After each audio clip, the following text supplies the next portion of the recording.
Hey, so this is a quick run through of Edmodo. Not necessarily everything you can do on Edmodo, but some of the real key features, I guess. And full disclosure, I'm not currently using Edmodo, but I've been looking at it for a while. I think it's got a lot of potential, and I'm married to somebody who does use it.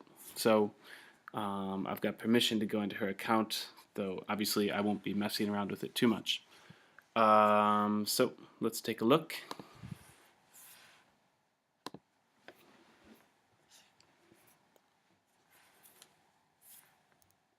Okay, so you take a look at it. Edmodo clearly is kind of Facebook-ish, Facebook-esque, but it's geared towards education and towards classes. Um, so yeah, so let's say you've got three classes, like Mrs. Rogers does or did. You'd make three different groups, and these groups would each have their own wall. So if you got a new class, you would click over here, this plus sign, for create group. So if you have B13, you can create a group called Frank's B13. Students do need to create an account, but once they've done that, they would be able to join your group. Each group has its own code, and so the student, once they've joined, you'd have to give them that code, but they would click the same plus, join group, and they would have a code. I'll show you where that code's at in a moment. Okay, so let's take a look at the IELTS class that she was teaching. This is I can't talk. This is a group for her IELTS class. Everybody had access to this who was a member of the group. And she was able to post articles that she thought would be relevant. Other students would also be able, if they were motivated, they'd be able to post articles they thought were relevant. They could comment on an article, although it looks like in this case it was just wishing her happy birthday, but that's nice too.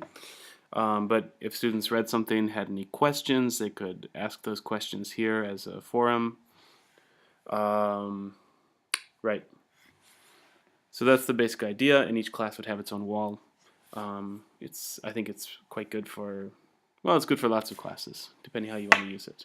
Talking to Jo, she said she found it most effective for IELTS and exam classes, but I guess that depends on the teacher and how it's used.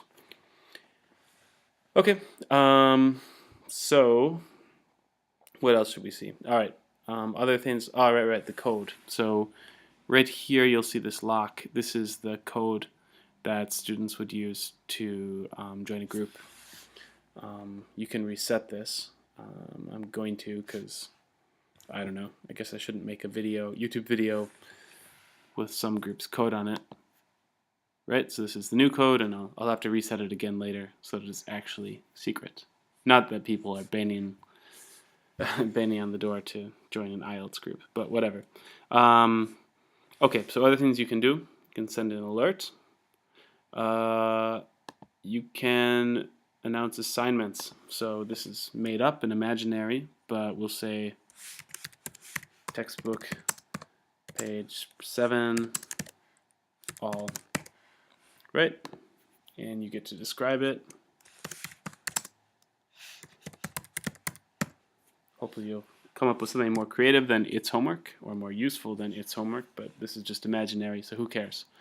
You can load it if it's digital, and you can also add a due date. So we'll toss out some date. Sure, Tuesday the 19th. That's when it's due.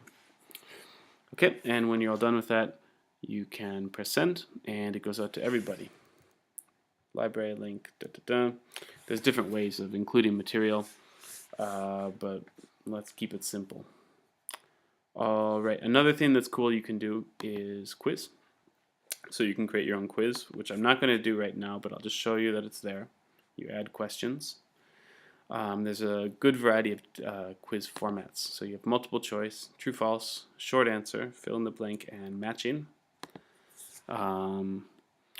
You can set the time limit, you title it, etc. But yeah, I'm going to keep this brief. But you can write a quiz on Edmodo, and presumably students would be able to do it, would go home and do it at home. And you'd get the feedback accessible through your Edmodo account. But I'm not going to do that right now. Not my page. All right, the last thing you can do is poll. So that can be just like a fun poll.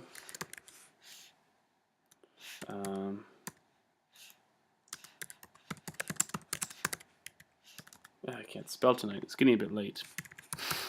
Which animal is better?